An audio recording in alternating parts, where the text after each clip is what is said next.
Hello guys! Good morning! Samahan nyo nga ako pumunta ng palengke para mamili ng mga pang-ulam-ulam namin. Titignan na rin natin kung magkano na ba yung mga presyohan ngayon. Dito na nga muna tayo sa mga sibuyas, bawang at kamatis. Ang sibuyas nga ngayon guys ang 20 pesos ang 1/4. Kamatis naman natin medyo mura, 12 pesos ang 1/4. Sa bawang naman natin guys 35 ang 1/4. Meron ako dyan ng carrots, 2 piraso at saka itong patatas, 2 rin. Tapos dito naman guys sa repolyo mga mura sila, nasa 20 lang ang 1/4. Kumuha ako ng 1 piraso. Hindi nga kami masyadong nag-i-stack ng maraming gulay. Kung baga ganyan lang, padalawa pa 1 piraso dahil nga masisira. Kahit nga nasa loob ng rep ay hindi rin nagtatagal. Bali lahat-lahat guys na binayaran namin dito ay nasa 425. Kasama na rin itong broccoli na request ni Ate Jillian. Grabe, tangkay pa lang talagang apakamahal na. Kaliit lang naman yung pinakakakainin mo. Inabot na nga yan ng 127 pesos. Basta lahat ng binayaran namin dito ay 425.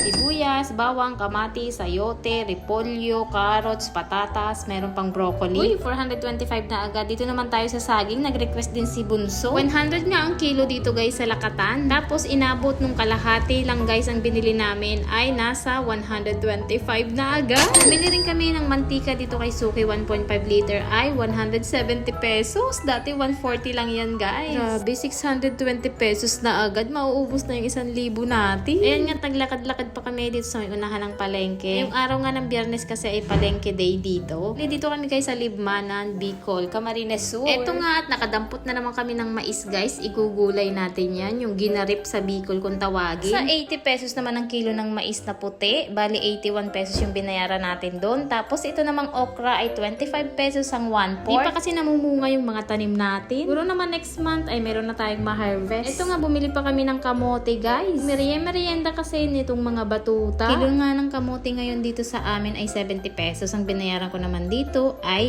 89. Pagkatapos nga dito ay bumili pa kami ng itlog. Bale dito guys meron mga 10 pesos, 8 pesos, 9 pesos. 20 piraso nga yung bibilhin natin guys. Tapos nagtuturo pa tong isang bata ng pugo daw. So dyan ang pinili natin sa 9 pesos and kulang na yung pera natin so humugot na ulit ako ng isa pang 1,000. Binayaran ko nga kasi sa itlog ay 180 pesos. Plus yung pugo na 50. Bumili rin pala kami nitong mangga. Kami nangang mangga ngayon pero medyo mahal pa rin. Pricey pa rin para sa akin. Bali ang binayaran ko dito kay nanay ay 100 pesos. Which is 1 kilo dahil 50 pesos ang 1/2 kilo. Kung hindi tayo bibili ng mga prutas, kasya naman yung 1,000 pang ulam-ulam. Kaso nga lang kapag may kasama kang bata, hindi talaga pwedeng hindi mo pagbigyan. At saka kailangan din naman natin talaga magprutas. Request pa nga yung dalawa nung tinapay. Bumili rin kami. Pagkatapos ay dinaanan ko na naman itong binibilihan ko ng mga pananim. This time, kamatis naman yung bibilhin ko. Mga 5 piraso lang dahil wala pa ako nito sa aking garden. Ang 1 piraso nga guys nitong kamatis, 1 puno ay 5 piso po. Okay nga ito at medyo malalaki na. Kung baga, hindi ka na magpapatubo. Dito ko rin nga binili yung mga talong natin guys na nakatanim sa likod. Pero yung mga okra, patubo ko yun. Bumili ako ng mga seeds. At dyan na natapos yung ating pamamalengke. Uuwi ko na tong dalawa dahil sobrang dami ng hinihingi na merienda. Sa 1,500 nga yung nagastos natin sa pamamalengke. Siguro mga pang 3 days na namin na ulam ito guys. 5 po kami, bali 3 yung anak namin tapos kaming mag-asawa. Bali si Mister umaga at saka gabi lang naman kumakain sa bahay. Nagbabaon naman siya sa tanghali. Pauwi na tayo and ito na yung nabili natin sa 1,000 pesos.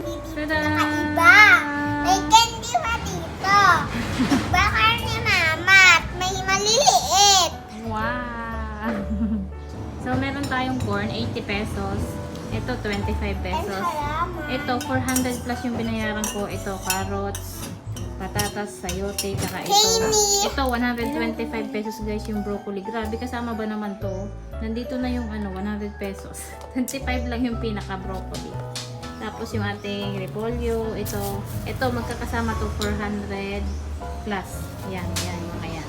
And yung ating mangga is 100 pesos. And yung ating saging, magkano yung saging? 125. Tigbakal.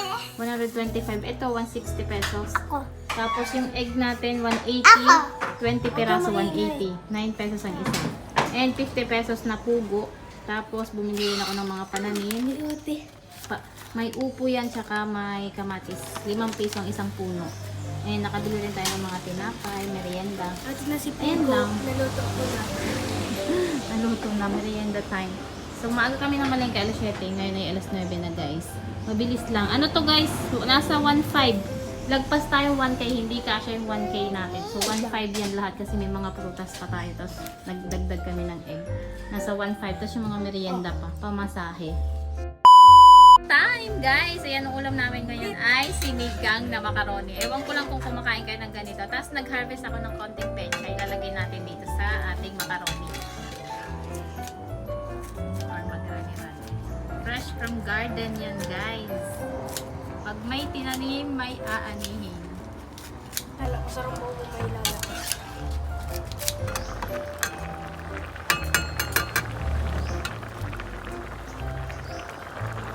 Uy, may nagpadala sa atin ng free sample na product from TikTok. Parang nga ito dito sa ating mga baby girl. Naka-airtight nga siya kaya parang maliit lang kapag matatanggap nyo. And pag binuksan nyo na ay biglang lalaki. Sobrang cute lang ng doll na to guys. Pwede mong ayus-ayusan, natatanggal yung damit niya. Pwede mong labhan pag madumi na. Gandang pangregalo kapag may pupuntahan kayong mga birthday para sa mga babae. Sabi nga ni Ella, ang comfy daw ng kanyang material. Sobrang lambot. Masarap lang yakap-yakapin at itabi sa pagtulog. Pero biglang inupuan. Ano yan? Ayan, meron na siyang dalawang doll ngayon na itatabi sa pagtulog. Gusto nyo rin ng ganito guys, pwedeng pang regalo, pang bigay sa anak nyo. Lagay ko sa comment section kung saan ko nabili. Pangtaboy ng insekto sa ating mga tanim. Ito nga pala yung abo, yung mga sinunog natin o yung mga pinanggatong natin na kahoy. Nagkakaroon sila ng abo at kukunin natin, ipanglalagay dito sa ating mga tanim para hindi lumapit. Maitaboy natin yung mga insekto. Natural fertilizer din ito guys, kaya naman double purpose. Ganda rin ito kapag namumulaklak na yung ating mga tanim, lagyan nyo ng mga abo dahil yan ay nagpapadami ng mga flowering ng ating mga puno or ating mga tanim. At marami pang ibang benefits na makukuha dito sa abo na galing sa kahoy.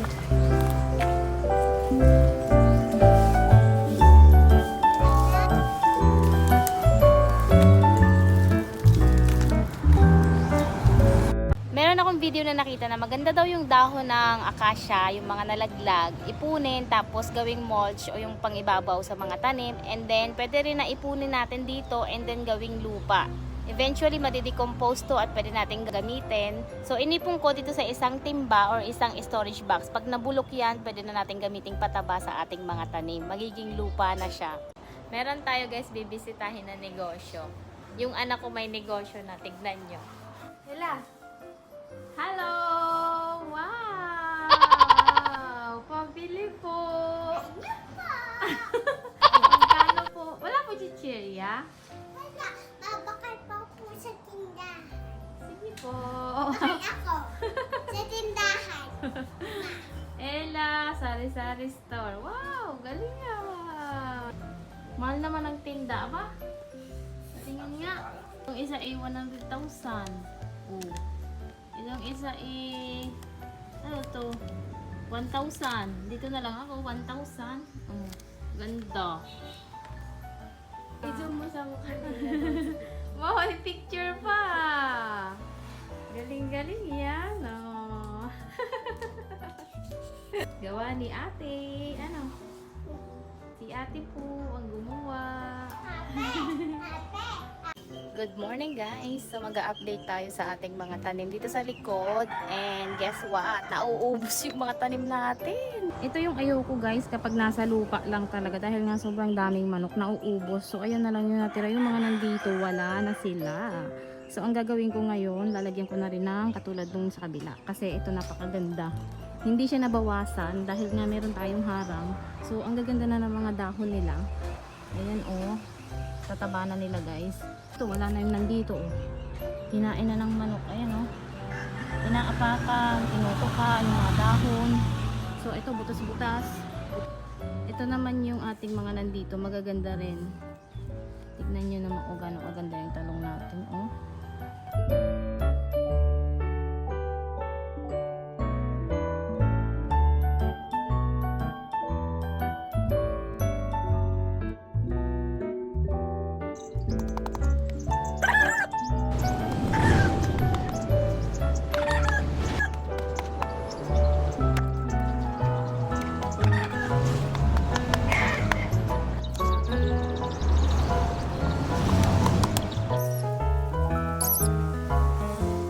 Natapos din tayo guys. Ayan na nga, mainit na dito sa likod. Alas 7 na ng umaga. Huwag nyo naman ang tirahin to please mga chicken. Baka maitinola ko kayo.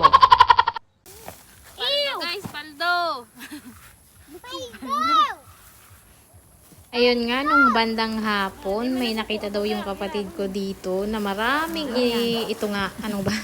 Carabao manure ang tawag. Yung tuyong-tuyo na bang mga dumi ng mga kalabaw. Sobrang dami kasi nagpapastol dito sa part na to, guys. Kaya naman, ayan, niyaya ko tong mga kabataan. Sabi ko magdadampot tayo doon ng kayamanan. Wala na rin namang mga amuyan, guys. And easy na rin siyang tanggalin. Ayan yung mga kalabaw. Oh. Sobrang ganda kasi niya sa mga tanim-tanim natin. Alam niyo naman, nagga-gardening tayo.